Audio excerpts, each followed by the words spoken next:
The scrap dump discovery. The sky over the scrapyard was dark and full of smoke. Giant broken ships lay like dead beasts, covered in dust, rust, and forgotten memories. Jace, a lonely human scavenger, walked slowly between the metal hills, his flashlight in one hand and a scanner in the other. Every day was the same. He came to the dump, searched for parts, and sold them in the city to survive. But today felt different. The wind was quiet. The machines didn't make their usual groaning sounds. It was almost too silent. Then he heard it, a small sound, not metal, not wind. It was a whimper. Jace stopped walking. He turned off his scanner and listened carefully.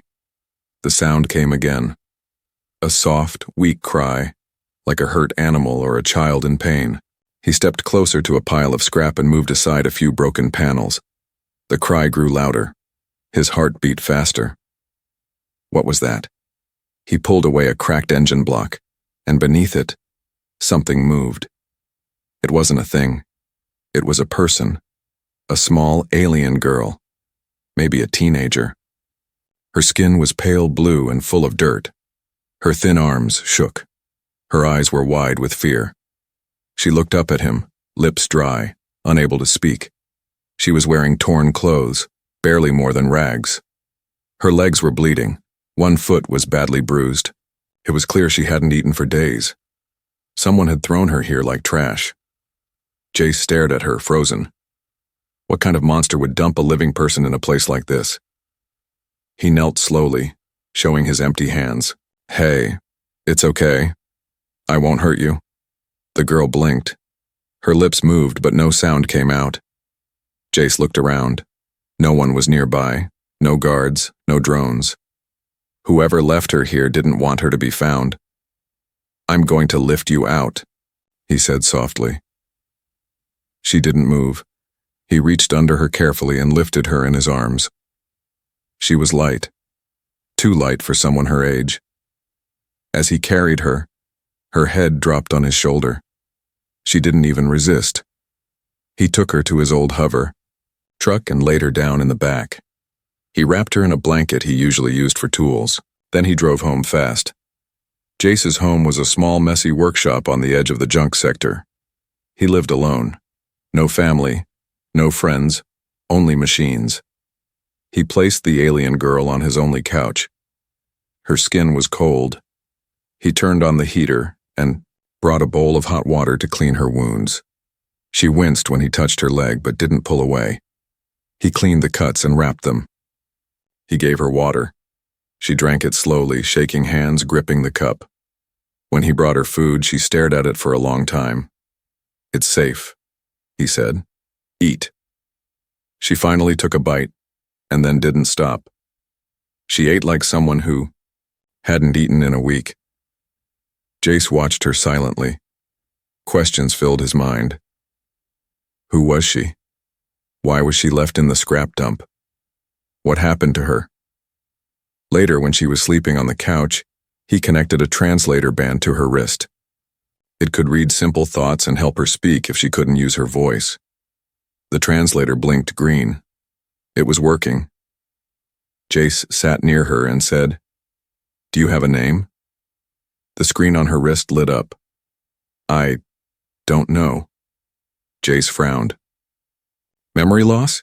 He tried again. "Do you remember who left you there?" The translator was silent. Then slowly, "They said I was broken." Jace felt a chill. Broken?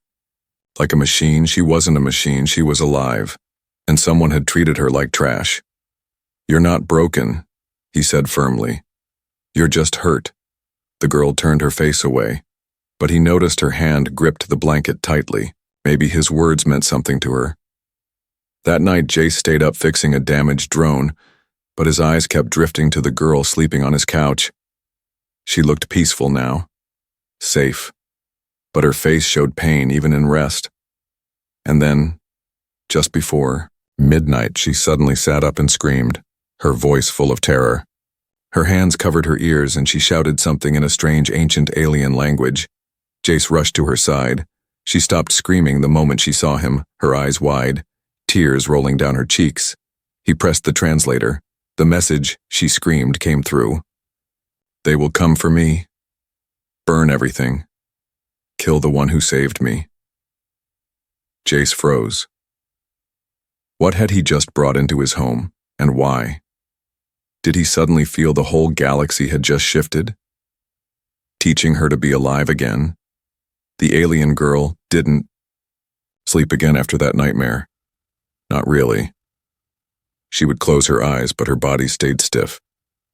She kept one hand gripping the edge of the blanket like she was ready to run. Jace didn't try to ask more questions that night. He just sat beside her with a quiet mind. The next morning, Jace opened his eyes to find her sitting near the corner of his workshop, staring at a broken robot arm on the workbench. She didn't speak, but her eyes were curious. He picked up the tool and started working. He didn't talk to her, didn't force her to join. He just fixed the arm, wire by wire. After a few minutes, he noticed. She was still watching, still silent, but now leaning closer. Want to help? He asked gently. She flinched, but then slowly, very slowly, nodded. Jace handed her a screwdriver. Her fingers trembled as she held it, but she copied what he did. Her hands were unsure, but they moved with a kind of memory. She wasn't dumb. She just needed time. From that moment, their silent lessons began. Over the next few days, the girl, who still had no name, followed Jace around the workshop. She watched everything. How he fixed engines, how he welded cracked panels, how he rewired old drones. She didn't speak, but she listened. He taught her how to strip parts safely, how to clean a circuit board, even how to use a torch. Sometimes she messed up. One day she dropped a power cell and it sparked, shooting smoke into the air. She screamed and ducked under the table, hands over her ears. Jace turned off the power fast and knelt beside her. "It's okay. You're not in trouble," he said softly. She looked up at him, confused. She was used to being punished, not forgiven. Later that night, Jace gave her an old data pad with language games. He thought she might like learning more words. She took it with both hands and didn't stop using it for hours. At midnight, she walked over and showed him the screen. One word blinked on it. Leary. He raised his eyebrows. "Your name?" She nodded. "Leary," he repeated, smiling. "That's a good name." She smiled too. It was the first time he saw her do that. As Leary slowly healed, strange things began to happen. One morning, Jace came home from the scrapyard to find every light in his house turning on and off in a pattern, like blinking code. Leary stood in the middle of the room, staring at the ceiling. "What are you doing?" Jace asked. She turned to him and whispered, "The house is talking." Jace checked the systems. Somehow, Leary had connected to his old network. Not just the machines, but the AI core hidden in the wall. She wasn't just watching now. She was learning faster than anyone he had ever met. But with the progress came new questions. One night, Jace scanned her again, just to check her health. But the scanner glitched. The results made no sense. Her biology wasn't just alien. It had markers. Ancient ones. He took a sample of her blood and ran it through an old database. And what he found made his hands shake. A match came up. Bloodline. Kethera dynasty status extinct. Classified as war criminal royalty. Execute on sight. Jace sat back, heart pounding. The Kethera were powerful once, rulers of entire systems, but they started a war no one wanted. The galaxy united to destroy them. How could Leary be one of them? And why had no one come looking yet? He didn't tell Leary what he found. Not yet. He needed time. But that night, while sitting outside under the stars, Leary came to him. She sat beside him, holding her cup of warm broth. Then she asked quietly, "Jace, why are you kind to me?" Jace looked at her surprised. "No one else was," she added. He thought for a moment. "Because you were alone, and scared, and hurt. And I know what that feels like," he said. She blinked slowly. Her eyes weren't afraid anymore. There was something else in them now. Something new. Trust, and maybe something deeper.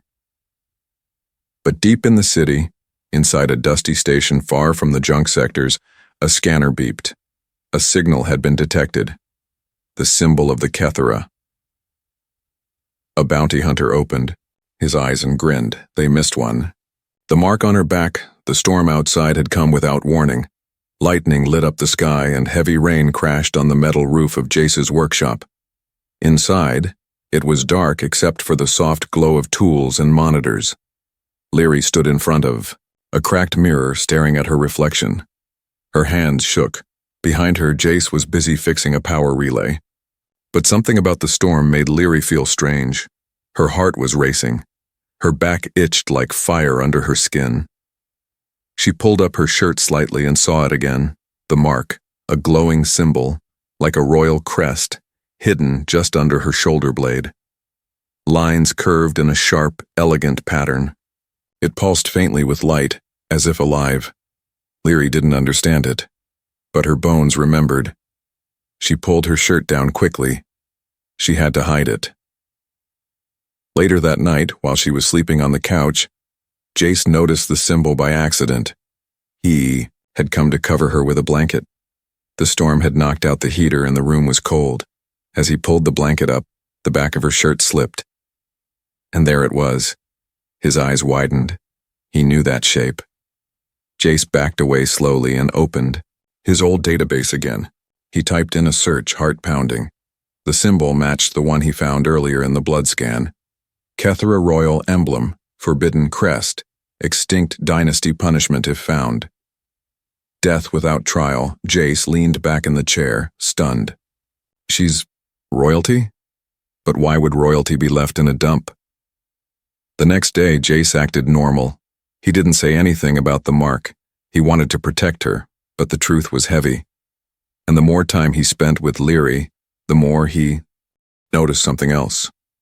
She was getting stronger, faster, smarter.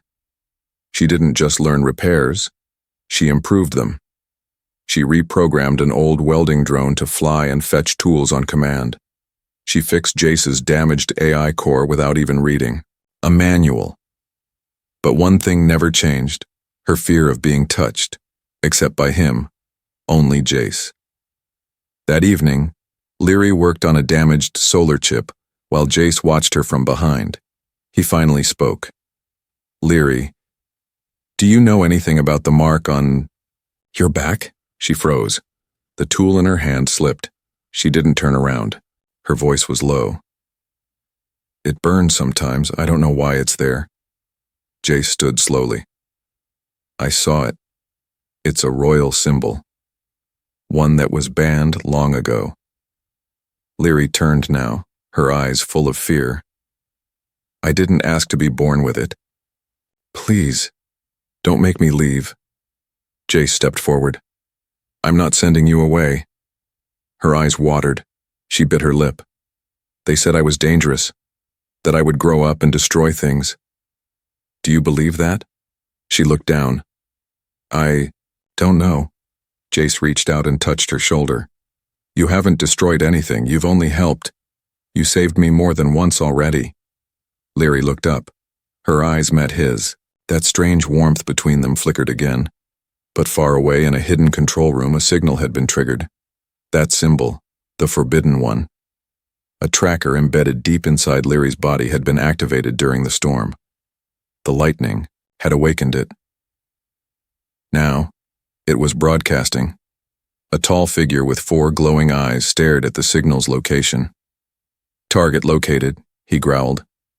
Another voice behind him asked, What is she worth? The first one smiled cruelly. Enough to burn the whole sector.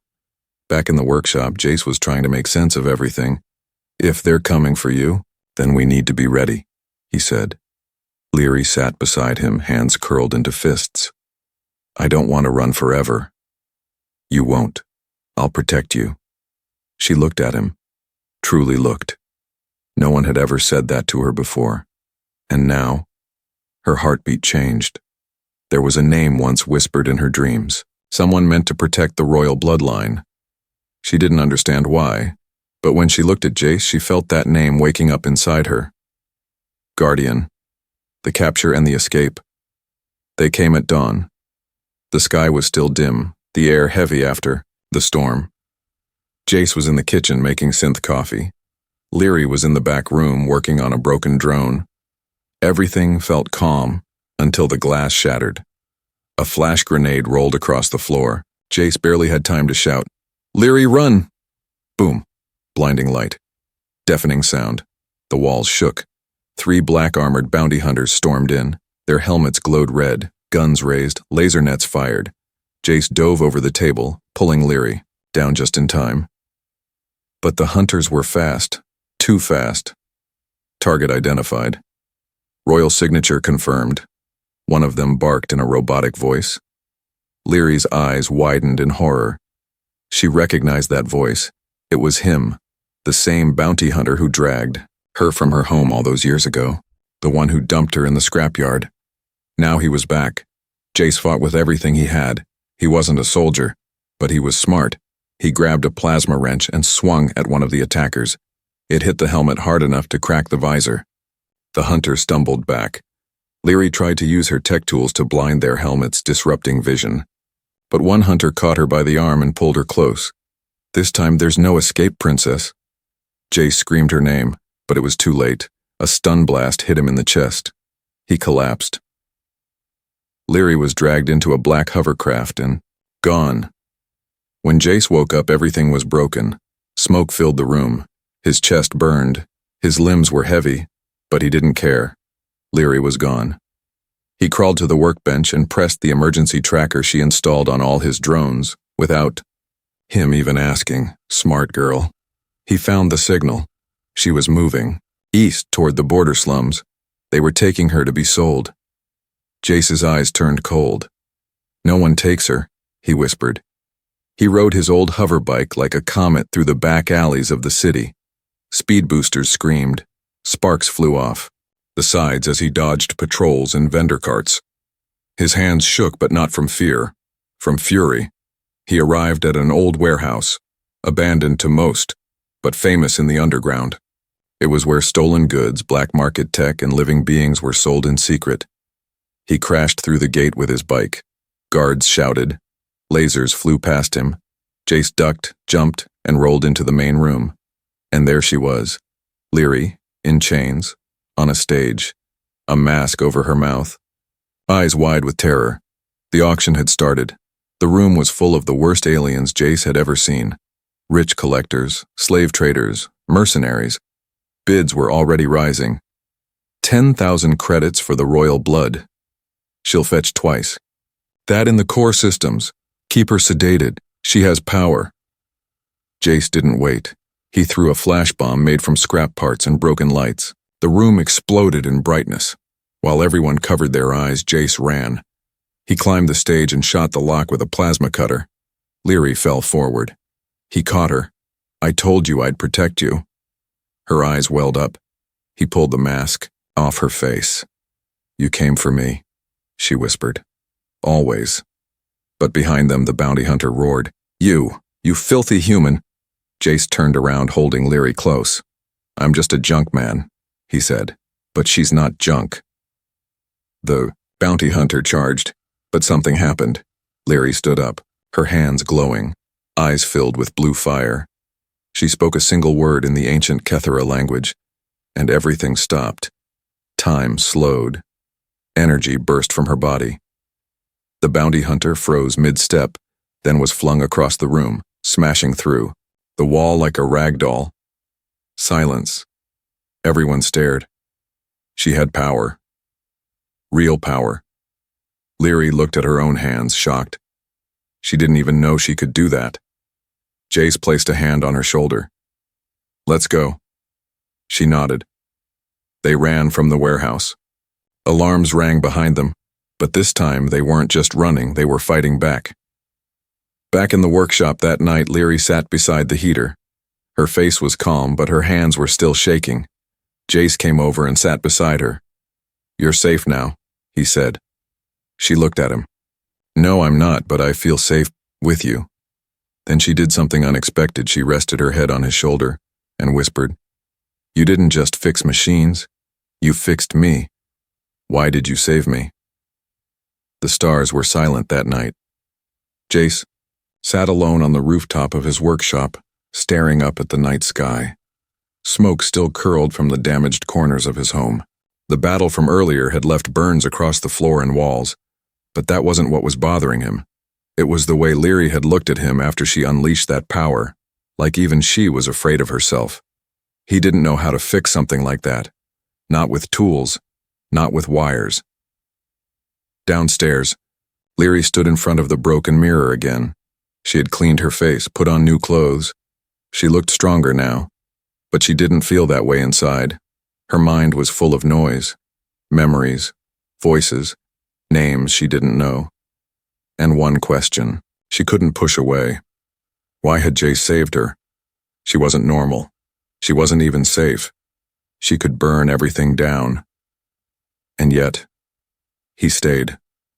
Why? She climbed the stairs and stepped onto the rooftop quietly. Jace didn't turn. He knew her footsteps by now. She sat beside him. They both stared at the stars. Then, after a long silence, she asked in a soft voice, Why did you save me? Jace didn't speak for a moment. He didn't expect that question. He glanced at her. Her eyes were serious, scared. But not of him. She was scared of the answer. He took a deep breath. When I found you in the dump, he said, you looked at me. You didn't beg. You didn't cry. You just looked. She nodded slowly. That look, he continued, it was like you'd already accepted your end, like the world had already thrown you away. It did, she whispered. And that broke something in me, he said, because I know what that feels like. Leary turned toward him. You? She asked, surprised. Jace nodded. I was left too. Not in a scrap heap, but close enough. Parents died in a reactor blast. I was raised by machines. I learned early, no, one comes for you, not unless you make them. He looked at her, but I decided I'd be the one who comes. For someone. Tears slid down Leary's cheeks. She didn't wipe them away. For the first time in her life, someone had chosen her, not because of her blood, her power, or her name, just because she was alone, just because she was worth saving. Jace stood up and stretched. You don't owe me anything, Leary. You're free now. If you want to go somewhere safe, I can arrange it. Leary's voice trembled. Do you want me to leave? He looked down at her. No, he said truthfully. But I won't trap you either. She stood now too, facing him. The stars lit her glowing skin. The mark on her back was hidden, but its power was there, in her eyes. I don't want to leave, she whispered. I don't know what I'm supposed to be, but I know I feel something when I'm with you. Just then, a small warning alert beeped from inside the house. Jace ran downstairs, Leary close behind. One of the drones he had sent to scout the city had returned with data. He pulled up the screen. His eyes narrowed. Another bounty signal had been broadcast. But this time, it wasn't from the black market hunters. It was official. A Royal Kethera distress beacon had been activated. From Leary's DNA. Someone knows you're alive, Jay said. Leary's face went pale. Then came the second signal. They weren't sending bounty hunters anymore. They were sending soldiers, an entire royal ship, and it would arrive in 48 hours. Leary stepped back, fear rising again. Jace looked at her. We can run, but Leary shook her head. No more running, she said. I'm tired of being hunted. She walked over to the control panel and began tapping commands quickly. Jace watched, her in awe. What are you doing? She looked up. Her voice was steady. I'm going to send a message back. To who? She didn't blink. To everyone, the threat returns. The sun hadn't even risen when the sky cracked open. Above the junklands, hidden behind clouds, a massive shadow appeared. A ship, long, dark, and ancient. Its wings stretched across the sky like a silent beast. No lights, no sound. Just presence. The Kethra were here, and they had come to reclaim what they believed was theirs. Jace stared at the ship's signal on his monitor. His hands clenched the sides of the console. They didn't just send bounty hunters this time, he muttered. This is a warship. Leary stood behind him, silent. She already knew. She had felt it the moment the ship crossed the outer atmosphere, not with sensors, with her blood. The royal beacon inside her had responded. They think I'm a threat, Leary said quietly. Jace turned to her. Are you? She didn't answer right away. Her eyes were glowing faintly again, not with fear but with power. I don't want to hurt anyone, she said. But if they try to take me again, I won't be silent. Jace stepped closer.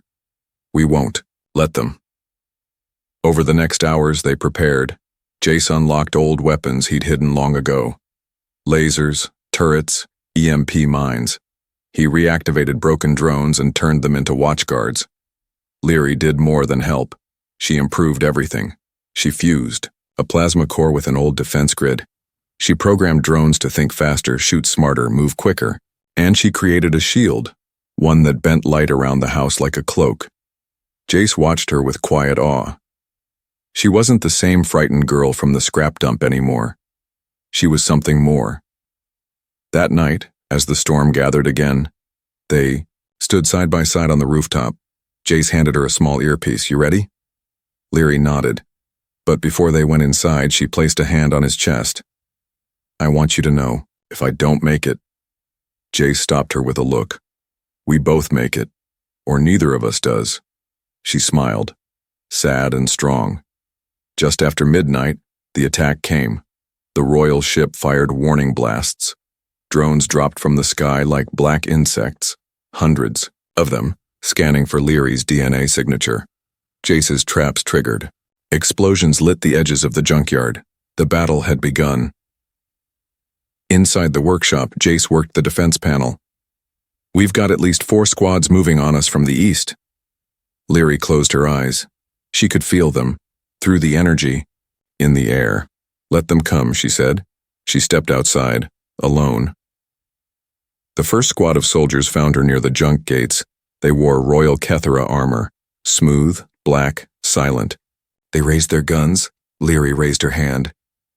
No more chains, she whispered.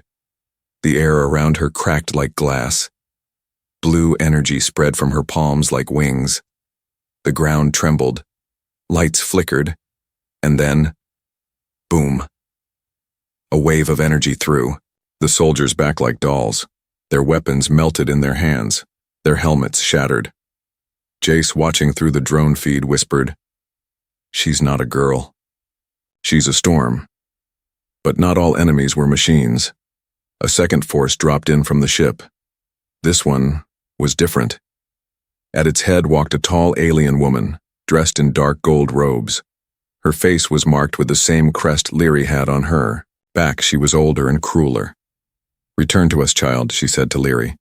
Your place is with the bloodline. We will fix what is broken in you. Leary shook her head. I was never broken.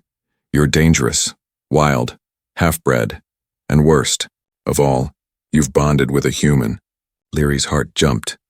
Jace, they're not your kind, the woman hissed. I know, Leary replied. That's why they chose to love me, without fear. Jace arrived, running beside her. He held a plasma rifle, but Leary raised her hand. No, let me finish this. She stepped forward and spoke words in the ancient tongue. Words of power, words that the stars themselves had forgotten. The older alien screamed. The sky split again, and the ship, the whole ship, began to power down, slowly, falling from the sky like a dying creature. By sunrise, the battle was over. The soldiers left behind didn't fight anymore. They knelt, not in defeat, but in awe. They had seen their lost queen rise again, but she didn't wear a crown. She stood beside a human and chose him. A new life, a new bond. The wreckage of the royal ship still smoked on the edge of the junklands. Its once perfect hull now lay broken and dark. Around it, silence filled the air, not from fear but from respect. Leary stood alone where the last battle ended. The rising sun painted gold across her skin. Her long white cloak, gifted by the kneeling soldiers, moved gently with the wind. She had won, not with hate, not with destruction, but with the choice to protect what mattered. Jace watched her from a distance. He didn't want to interrupt. She had changed. She was no longer just the girl he found in the scrap dump. She was something greater. But a part of him still wondered, was there still a place for him beside her? Later, as the wind settled, Leary came to him. She sat beside him on the edge of the rooftop where it had all started. "You haven't said much," she whispered. Jace looked out at the sky. "I guess I'm just trying to understand what happens next." She nodded slowly. "So am I." He smiled faintly. "You have a people now, a future, a throne, maybe." "And you?" she asked. He shrugged. "I'm just a scavenger. This is all a bit above my pay grade." But Leary looked at him, her voice steady. "You're not just anything, Jace." He turned to her. "You didn't fix my ship. You fixed me. My fear. My brokenness. You reminded me what it feels like to be alive." She placed her hand over his. "I don't want a throne," she whispered. "I want something real. And I only found that with you." The next day, news spread across nearby systems. The lost heir of the Kethera had returned, not to rule, but to rebuild, but not in gold palaces or battle stations. She stayed in the Yawo junklands with him. Together they turned the workshop into something more. A home for outcasts, a place where the forgotten could find a second chance. Aliens of all kinds came, injured, hunted, abandoned, and Leary welcomed each one. Jace taught them how to survive. Leary taught them how to heal, and the people called her something new. The Queen of Broken Stars. One evening under the twin moons, Leary and Jace stood hand in hand. She looked up and said, "When I was dumped in that scrapyard, I thought my story had ended." Jace smiled. "Funny, I thought mine had never even started." They laughed. And then she leaned closer and kissed him softly. Not as royalty, not as rescued, but as someone who had chosen him, and him alone. And somewhere beyond the stars, in the deepest data vaults of forgotten worlds, one old record updated itself. Status, Kethera bloodline, alive. Title, undefined. Bond, human recognized outcome. Hope,